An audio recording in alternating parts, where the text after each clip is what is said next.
name is Elkrief, and today I'd like to talk to you about how you went from being a happy child to being an unhappy, or at least unfulfilled adult.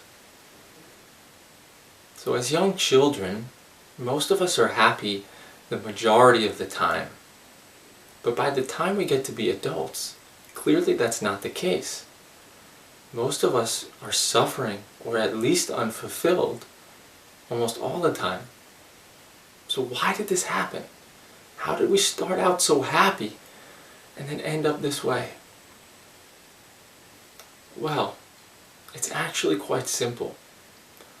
When we were young, when we were up to 3, 4 years old, we had no idea about what is perfect. And since we had no idea about what's perfect, everything was perfect exactly as it was. Let me make that a little bit more clear. Regardless of our physical appearance or our personality, we never judged any aspect of ourselves to be bad or insufficient because we had no idea of perfect to compare it against. So we felt completely sufficient, not because we had a thought that said, I am perfect or I am great, but because we didn't have a thought, a subtle thought or any unconscious thought that said I am insufficient or I need to improve or something about my looks or my personality isn't good enough.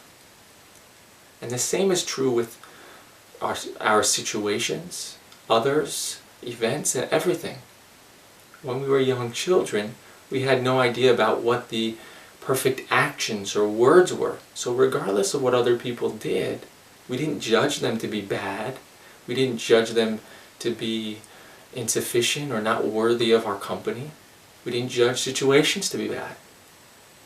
Sure, in a moment we didn't like something, so we cried, and in the next moment we'd be over it and happy again. But over the course of our lives, we learned infinite amount of concepts about what is perfect.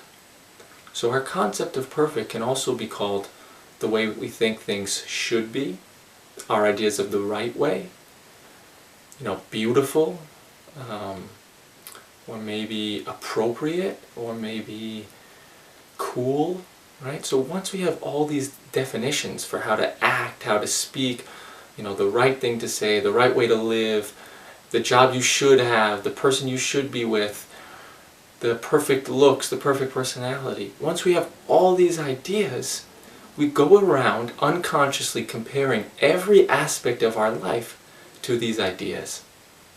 And then naturally, many situations, events, personality traits, looks, actions, words, everything are going to come up short. And then we constantly judge everything in our life to be insufficient. And that's what makes us unhappy. To give you an example, when we're young children, if we live in a small apartment, we don't care at all. We don't feel ashamed about living in a small apartment. We don't feel embarrassed, worried about it. We don't have anxiety about getting a better one. None of that. We just live where we live. End of story. But by the time we get to be adults, if we live in a small apartment, we decide, maybe unconsciously, it's not good enough. My apartment isn't good enough. And then we decide because my apartment isn't good enough, I'm not good enough. Right? And then we feel ashamed about ourselves. We feel ashamed about the apartment. And we think that our shame or sense of insufficiency is caused by the small apartment. So naturally, in order to try to make ourselves happy, we try to get a bigger apartment. And then, since we think our happiness is now dependent on getting the bigger apartment or the bigger house, of course we're going to believe that it would be bad if we don't get that bigger apartment. And that's what creates our anxiety. Right? Once we think that a certain outcome in the future would be bad, we're going to experience anxiety about it, and we're going to worry about whether we get the outcome we want or not. But all the while, we don't recognize it's just our thoughts about the situation that's creating our sense of insufficiency, our shame, and our anxiety. So, once we recognize that it's our thoughts that has been creating our suffering, it's our thoughts that constantly make us pursue changes to ourselves, changes to others, changes to our situation, then maybe we can take a step back and begin to focus on the actual cause of our unhappiness. Thank you for watching, and I'll see you on the next video.